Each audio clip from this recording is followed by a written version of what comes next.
Hey everyone, welcome to the latest edition of the Kolpack and Izzo podcast, brought to you by Gate City Bank with Jeff Kolpack. I'm Dom Izzo. North Dakota State set to play its final regular season road game of 2022. A trip to Carbondale, Illinois awaits them as the Bison will take on the Salukis of SIU. They're coming off a bye week after a heartbreaking 37-36 loss to Northern Iowa that ended on a Hail Mary at the half-yard line for their second straight loss as the Salukis are fighting for their playoff lives. Meanwhile, the Bison, with everything in front of them, a chance at a high playoff seed if they can win out. A second straight trip to the land of Lincoln, Jeffrey, awaits us. And the last time the Bison went there, it was a loud fart noise, the best way to describe how things went down in Carbondale. Well, that's an interesting way to put it, I guess. But 38-14, the end of the 39-game winning streak again. We all know it was a spring season. NDSU was more worried about making sure that you had guys rooming with guys who weren't tested positive in the last 150 days, 90 days. You know, the stuff I had, I guess, in a chapter in my COVID Kids book. They were more worried about the virus and everything it was going about, and just happy to get out of Fargo for the first time in months. Yeah. Yep. Different deal this time. COVID's behind us. The pandemic's behind us. It's football. The playoffs are ahead of us. I don't know if it's behind some of the players. Talking with some of them, it seemed like the memory was very fresh with Michael Tutsi, who you remember was very animated on that. Okay, I was just saying the pandemic's behind us, but the memory is fresh. Very fresh, I think, with some of the players that they, especially the ones that were on the field, and there's quite a bit of them that will play in this game on Saturday. That I don't know how much of an inspiration it is, but they certainly remember how the last game went. Well, it's got to factor in a little bit, wouldn't it? I mean, you're a competitor, you're a kid, you're a young man. You remember what it felt like. I talked to Nash Jensen this week for my game day story, which dealt with that loss and really and we can get into this later. The 2020 team that never was that had to play in the spring of 21. Nash Jensen goes, I remember in the fourth quarter, and there's this moment of is this really happening? Yeah. Is this really happening? And yes, it did. And it was real. Yeah, it's still a head shaker when you think about it. 38-14 was the final that day. And I think everybody forgets these two teams played last year in the postseason of the Dome. SIU came up here after they beat South Dakota, and the Bison ran roughshod over them, Jeff. It was 38-7 in a game where NDSU just manhandled the Salukis up front. And I don't know how much has changed for SIU's defensive line to match up with the Bison O-line for this game. I feel like Southern Illinois had higher aspirations the last 2 years than they did. Last year they had how many six-year seniors? Oh, gosh, like 16? I would say 16 or 17. They did. Yep. And they have 53 guys that I counted on their roster this year that are in their fourth, fifth, or sixth year of school. And I think the veteran team like that, which really makes it shocking the way they opened the season with a 64-29 loss at Incarnate Word and then losing to Southeast Missouri State, which you should never lose to, especially as a rival kind of thing. But SEMO's good this year. I've got to give it back to you there. SEMO's won 6 games. They're going to be in the postseason. 6 games in their schedule, but you should never lose. Come on. I'm just telling you, SEMO's better than what you remember. Well, okay, we agree to disagree there. But my point being, you should be better out of the gates. I agree with that. A veteran Absolutely. team with 53 guys who have been around that long. But then you go to Northwestern. I know it's Big Ten and they're not good, but they're still Big Ten. And to win that game, win what? 1, 2, 3, 4, 5 in a row. Then lost 2 in a row. Yeah, you really can't figure this team out. They lost at South Dakota, the Bison bye week, and then the loss to Northern Iowa, where literally Nic Baker throws the ball. It lands a half. They complete the pass, but it ends up a half yard short of the end zone. We're going to feature this on Bison Game Day on Saturday morning. That just kind of typifies how this season has gone. And Nic Baker's rise to prominence came against the Bison. His first career start was that game, which we didn't know anything about him. Jeff, he's gone on. He's won the Valley Offensive Player of the Week 6 times. Matt Entz called him unconventional, or Nick Hill called him unconventional. 5'9", 204. How he throws the football. He is a playmaker and certainly one for a Bison defense that has looked better over the last 2 games. They're going to have to contend with that on Saturday. Interesting note, I listened to the post-game radio interview with Mike Reese, right? The veteran, 38-year veteran of SIU, play-by-play, was talking to Nick Hill after that game. And Nick Hill set a school record for passing yards, but it came up in a losing effort. And Mike Reese reminded Nick Hill that the former record holder was Nick Hill, who threw for a school record in a losing effort against Northern Iowa, the same team. And Nick Hill goes, yeah, I probably had these same headsets on, and a little deja vu, unfortunately. Interesting. Isn't that just kind of a little wild? That's a nerd stat for you. I would think you need a better reaction to that. It's all right. It's not great. Oh, come on. It's all right. I picked this game for them to lose, NDSU, in the preseason. Yes. I thought they would have beaten Arizona and they would have beaten South Dakota State, knowing how tough this game was. I'm not so sure I'm still on that. What do you expect? Because you called me right out on this, and I think you're right, though. Environment-wise, what do you expect atmosphere-wise on Saturday? Oh, not much at all. I mean, it's going to be 42 degrees at kickoff. At least sunny, though. At least a heck of a it'll be sunny on Saturday. Still 42. Yeah. And the team's coming off 2 losses in a row. I know they had a bye week. I'm not feeling the vibe. I haven't felt the vibe in Carbondale, and I've been there since, what was it, 06 there, 07 there? No, 08. 05 was the first time. That's when Steve Walker got hurt. It was 2005. Right. That's right. Last game of the year. Yep. 05 was 9-3. That was the old stadium, too. Yeah, 9-3 final. There was decent crowd, even though it was late in the year. But it's just a different vibe. It's a new stadium, but I think the school's lost enrollment. I don't know if the town has grown so much, if not lost, because, we've been there. When's the last time we were there? Well, the spring was 2021. The year before that was 2019. Okay, but I'm talking about fall 2019. 2019 was the next to last game of the regular season, really just like this week. Yeah, it just hasn't felt like things are just jumping and jiving in Carbondale. And this is their season. I mean, there's no other way to sugarcoat it here. They sit at 5-4. They lose Saturday, and their postseason hopes are done. That they have to. You mentioned this on Monday when we did our video blog. I have to imagine everything in the kitchen sink is coming at them at the Bison on Saturday. And they still have to go to Youngstown State the following week. That's no gimme. At the Ice Castle, that's going to be 28 grapple and snow and and Youngstown's playing really well too. Yeah, they're exactly right. But can you throw? I mean, when it's kind of cold like that, do you throw the kitchen sink or do you play it more hard-nosed, tough guy football? Well, their game is not necessarily running the football. Their game is winging it to the Cox brothers on the outside and letting them make plays and let Baker run around and throw the football. That's how they are successful. I don't know if you go away from that. Maybe it's more of that you see on Saturday and trying to get the Bison defense to run around like chickens with their head cut off. Yeah, passing offense 24th in the country. But here's the thing, Jeff. Their defense has been gettable.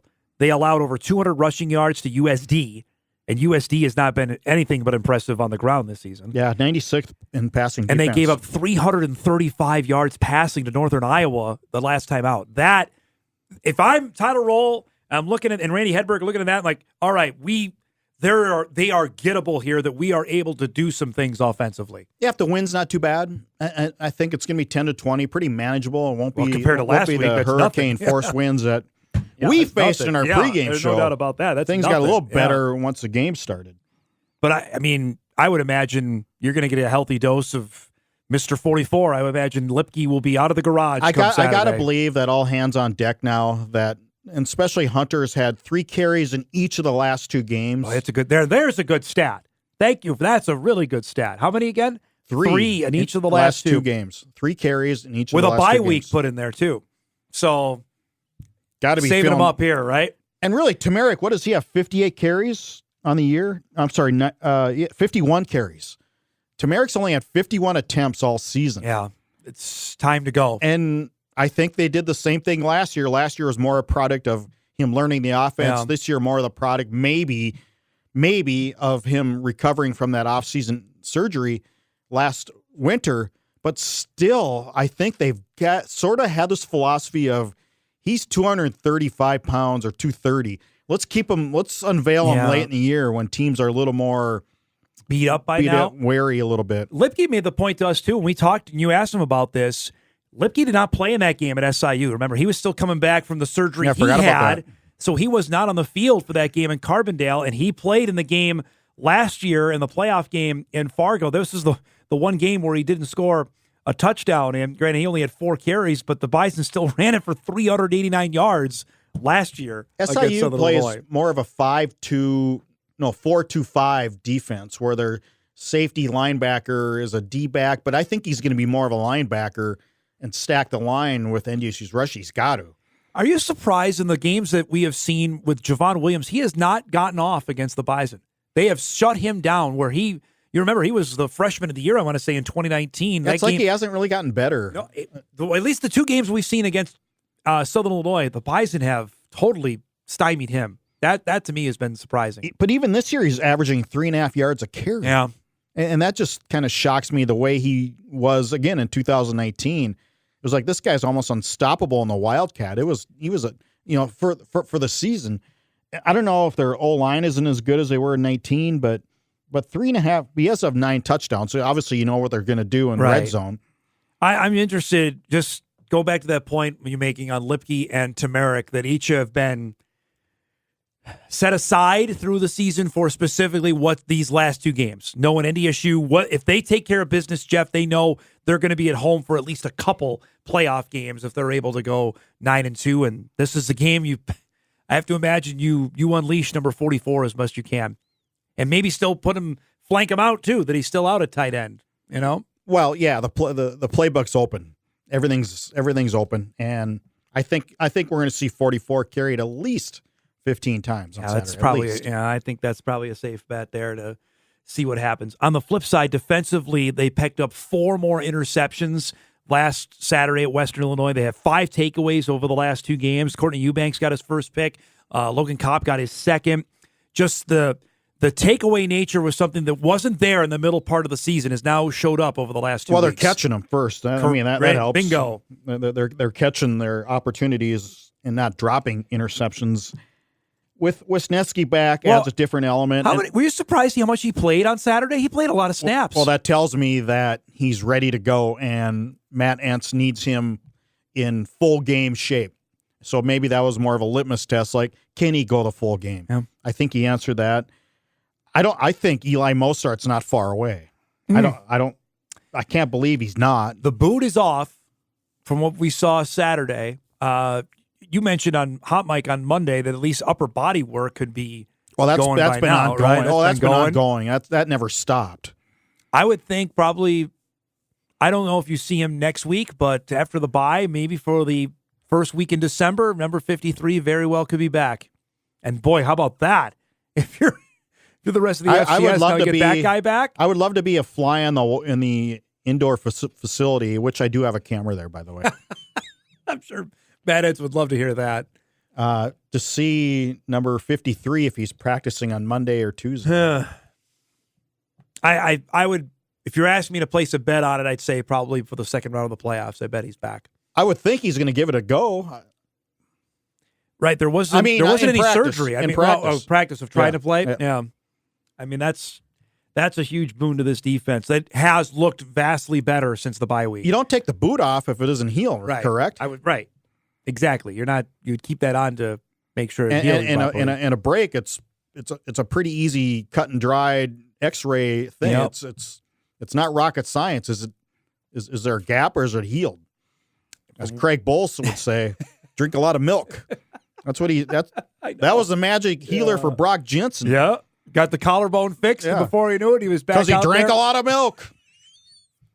And you ate that up. Yeah, that was an all-timer answer. I'm going to tell you that now. You ate that hook, line, and sinker. That was an all-time answer there. But if those two guys, that's what the Bison defense, what Matt Entz was envisioning when you're mapping out 2022, to have those two guys out there, and they're both when they're playing at their best, they're both All-American caliber players that are out there for the Bison D. So you got one back, and I think the other one's not too far behind. Man, that'll be really interesting. I heard this, one of the interviews also this week, that Southern Illinois talking about a very streaky team. They get off, they play well, then they build a momentum. And if the Bison are able to get out there and get off to a good start to what you're talking about with no atmosphere and knowing full well what's at stake, they could put the hammer down on SIU. But again, it defies the thoughts of a veteran team. Veteran teams aren't streaky. They're not. Yeah. They're consistent. Yeah. So SIU, just something's not right there this year, because the teams with that many older players and veteran and mature players do not lay an egg on certainly a season opener. And then, get over it. And then to do the same thing against your rival. It is rival. Conference Yep. Nope, it is a rival. Yep. Southeast Missouri the following week. There's something's not. It doesn't pass the smell test. The last 3 losses for SIU has come by a total of 7 points. Lost by 1 to Northern Iowa, 3 to USD, and 3 to SEMO. I mean, they've been in every game and won them. Yeah, 2 heartbreakers, and Nick Hill made mention of that after the Northern Iowa game. That's just kind of odd on how their season has gone. Keep an eye on Avante Cox, who we did not see in the game in Fargo. He torched the Bison in that game in the spring of 2021, again against some new corners that hadn't played a whole lot of football. And one Courtney Eubanks did not play in that game, and we talked with him earlier this week, and I don't know if he is. How come he didn't? He was still hadn't earned enough playing time to get on young. there. So Eubanks remember, he was a true freshman in 2021 in the spring. Eubanks, Jeff, I don't know if he's ascended to the level of other guys who have worn number 1, but I think he's on the way. Yeah, he's not Marcus Williams yet. Yeah. And I don't know if anybody will ever be Marcus, especially in the pick 6 category. But Courtney got his first pick last week. And I mean, just cover-wise, just cover-wise, he's been really, really good. And tackling better, too, I thought, on the outside. That's the guy to watch out there. Marquise Siegel, I think, has been really good, too. Yep. The whole passing defense, the secondary, has been tremendous this entire year. Well, and reflected in the FCS stats, ranked 3rd in the country in passing defense. I just get a sense here. You mentioned this during the bye week pod, and I'll go back to it now, that what we're going to see against Illinois State was going to show for the rest of the season. Now you've had 2 games. What do you make of what you've seen? I think what we thought should happen at Illinois State did happen, and I think that continued last week. I'd be shocked if it didn't continue this week. I shouldn't say shocked. That's a bad word. I'd be surprised? For sure. I just think this team's trending up. I think they're built for the long haul with their depth, and that's just the way they've been building last 10 years. The way they double rep, I know I don't want to sound like a coach, but the way they practice makes a difference. I think, and then you see the difference this time of year. It's just going to be a heck of a football game. Excited about this one here. I should be a coach. 1 o'clock. We're back on WDAY, folks, this week, so make sure you check us out there. Bison game day at 10 a.m. on WDAY, and then we got the game coming up at 1 between the Bison and the Salukis. South Dakota State has already won the automatic bid with their victory last week in a crazy finish against Northern Iowa. So the Jacks, Jeffrey, are going for an unbeaten league record with a game with Illinois State coming up Saturday. That alone, we've seen it. The Bison only done it a couple of times, how difficult it is, and the Jacks have a chance to do that on Saturday. Correct. And depending on how the seedings come out, if whoever has to go to get to Frisco, you're going to have to go through Brookings. Correct. And if NDSU has to go through Brookings, I don't know how that's going to turn out. But they do have the physical presence and the physical ability to play in December on the road. Yeah. That's the intriguing part about this, and we'll get more into the bracketology stuff as we get later now, as we're a week and a half out from Selection Sunday.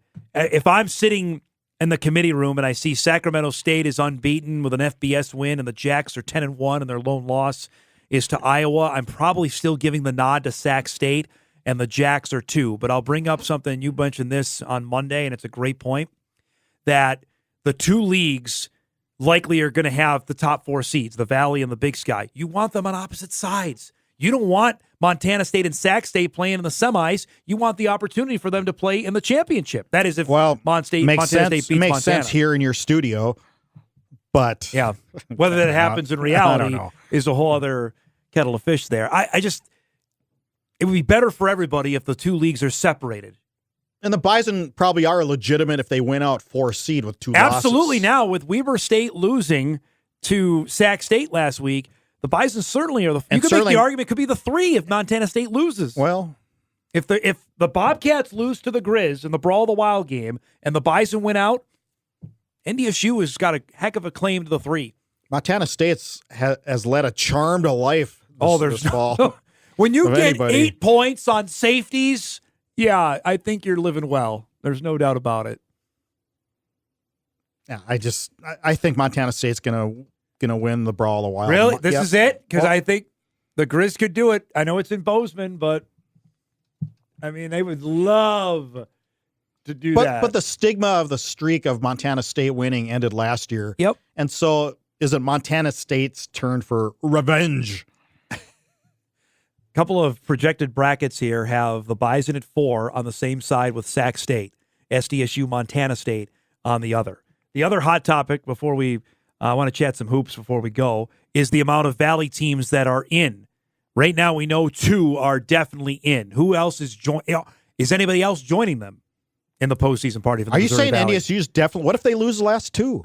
They're still at 7 and 4. 7-4, but they're playing at the Fargo Dome on Thanksgiving. Yeah. They're still in. I'm still sticking to 3. Okay. I'm putting UND. I don't think Youngstown's going to run the table. Youngstown has Mo State this weekend. They could lose that. That game's on the road. That game's in Springfield. And they got Southern. And then Southern in the game at the Ice lose Castle. That too. I think they're winning both of them. I think they're going to get it 8-3. You're doubting the guy who's leading the pick'em? You're leading by percentage points there. It's not just a remember that percentage of points. I think they get to 8-3. I think UND. This is a huge game for them this weekend. They have South Dakota up at the Alaris, and USD has gone to Aiden Bauman now. The backup quarterback is now their starter. That's going to be. We know how UND plays at home, but they barely beat Abilene Christian up there. After Abilene's better than you think, though. Abilene's all right. That's no D2 wannabe anymore. That if UND gets to 7, even just, no matter what happens in Fargo, I think they would be in. Okay. At 7. I think that the Valley can get 4. I haven't looked. The Southern, they still have a threat of 4. The SoCon? Yeah. Yes. But they play one another starting this weekend. Yeah, but you could do the quality loss argument there. The CAA is still a good 4 to 5. CAA is likely getting 4. Just the one bracket I'm looking at here, by the way, has Abilene Christian in the tournament. By the way, just to your point. Well, that's not good for the Valley then. But it would be good for UND because they beat them. That's a team that they would beat. Just looking here out of the SoCon, this one bracket has Mercer, Furman, Chattanooga, and Sanford in. So that would be 4 out of the SoCon. Yeah, well. I think only 3 out of that league are going to get. By the way, they also have Holy Cross as a 5. The 5 seed, because the Crusaders likely are going to be unbeaten with FBS win. I think that's probably their ceiling at what they can get to. So going to be really fun to see how this plays out here over the next 2 weeks. But who knows? Like last year when we got to Selection Sunday, I didn't really think the committee had all that much to do. We knew the teams. It was just a matter of shuffling around. I don't know if that's going to be the case this year. I think we might have some upset teams come Sunday morning. You and I are going to have a lot of work to do. Yeah. On a week from Saturday. I think there are going to be some teams that are going to be really upset. The vaunted show. Yes, our bracketology show comes up a week Where from are we going to Saturday. do it from? We might be right here in the studios because it's a home game for the Bison this year. Or so we'll see. We'll figure out. Let's chat some hoops here. Bison women are not playing tonight because their game with Mayville State affected by the weather. They will play Valley City State coming up on Monday. I want to chat next week on the pod about the game with Minnesota. That's going to be a heck of a deal with Lindsey Whalen's team coming in here. David Richmond's team plays at Kansas tonight. Then they have their home opener with Pacific on Saturday. Lost the opener with Arkansas. I thought I saw some stuff there, though, Jeff, with the young guys that made me think, all right, they showed me something there on Monday. Didn't seem to freak out too much. I didn't think so. That was a good sign. I thought they weren't intimidated in the environment.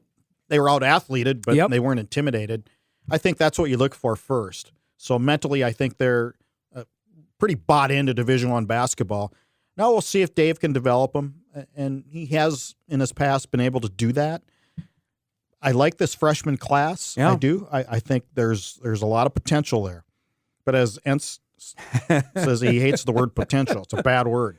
Oh, man. I would like to see production. Yeah. This game is going to be difficult with them with Kansas, and they'll be 0-2 when they come home, and then there's a chance to get a couple. I mean, they have Pacific, and then it's at Indiana State. But you just can't say it's Pacific. Pacific's a West Coast Conference team, which is a pretty good basketball league. Yep. You got to win games. You got to win games like that, I think, to really help build your program here this year. And both, you'll see that game on Extra coming up Sunday afternoon, 1:00 from the Shield Center up at the Shack for the Bison opener.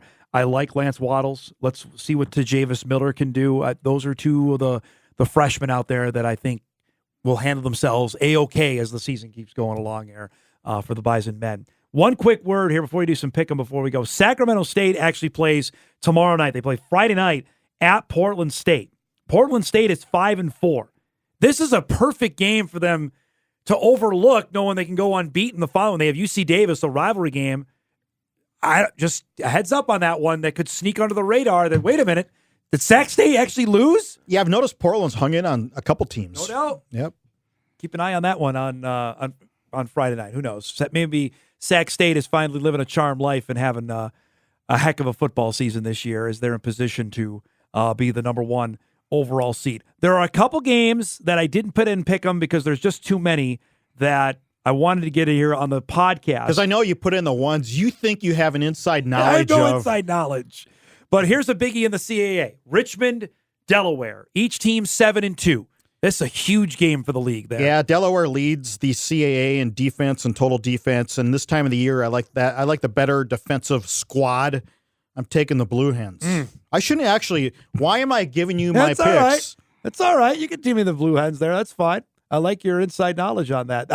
I just think that's going to be a heck of a game to play out. Who are you taking?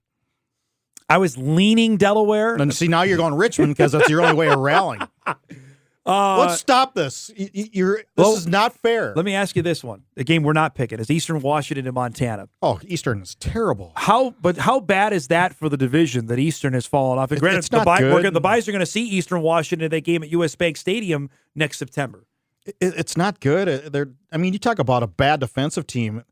I mean, they are paper. They are just Matador. Just Olay. Go ahead. Yeah, it's not been good. It's What's stunning. it going to be like? It's too bad that they're coming off this kind of a year for the US Bank Stadium game. Yep. It's too bad they're not ranked 8th or 7th and flying it all contender. over this place and just absolutely be a fun game to cover next fall. It's just too bad. Illinois State and South Dakota State. Is there any chance there that Brock Spack can spring an upset? I think they're out of the playoff hunt. I just don't see them making a big dent this time of year. Not now. So the Jacks, by the way, that's their final game. They do not play next week. So the Jacks will be off for 3 total weeks before they play a football game again after Saturday. Yeah, depending how it goes, they may throw a couple guys in the garage after the first half. But, we've seen that when the pandemic season about the rest versus rust factor. I don't think it really didn't happen. There was no rust. Right? No, rest is better than rust. Yeah, that didn't really. Rest takes precedence over rust. Here's a game to keep an eye on. We're not picking this one either. Is UC Davis in Idaho on Saturday night at the Kibbie Dome? Yeah, Davis under Dan Hawkins just hasn't materialized what we thought it would. Well, hold on a second, though. They've won 4 in a row. They're 5-4. They have Idaho and Sac State left. If they win both of those games, suddenly I didn't Davis, realize they're 5-4. Yeah, they've won 4 in a row. Who are the 4? They lost to Cal. Okay. They lost by 2 to the Jacks in Brookings. That was the tightest game they've had all year outside of the Bison game. Lost by 5 to Weber. And lost by 17 to Montana State. So the teams they've lost to are all playoff teams. But now they've ripped off against the also-rans. They beat Northern Arizona, Northern Colorado, Cal Poly, and Idaho State. But here's the thing. You win Saturday, suddenly you're at least onto the bubble and have a chance with Sacramento State in the final game of the season. Well, it ain't intramurals this time of year. Your favorite Dan Hawkins line. Keep an eye on that game. I'm just going to let you know. Thanks for the heads up. I thought they were out of it. Nope, they're 5-4. They're still clinging. A lot of teams are clinging right now. Saturday, they're either going to fall off the wall or they're going to take a couple steps up the wall. They got good quality losses there, Dom. I hate that. Honestly, if I hear that from anyone in the committee, I'm going quality losses. Not from you. I'm saying from the committee. I'm going to throw something at the television because it just boggles the mind on that. You should be valued for who you beat, not for who you lose to. Right? Right. No sense to me. Reminder, we will be in Carbondale Saturday morning. Bison Game Day gets you started 10 a.m. Myself, Jeff, Logan, Kyle will all be there. Our game broadcast begins at 12:50 with kickoff shortly after 1 between Southern Illinois and North Dakota State. You'll see it live on WDAY as the Bison look to get to 8-2 and knock out SIU for any chances for the postseason. And you will see live how I'm going about to clinch the nickel trophy. Oh! It's pretty premature. Victory is imminent. We still have another week to go there, buddy boy. He's already touting his victory, but that'll be part of our pregame show, of course, coming up on Saturday. Safe travels down to Carbondale. We'll see you there. For Jeff Kolpack, I'm Dom Izzo. That's the latest edition of the Kolpack and Izzo podcast, brought to you by Gate City Bank.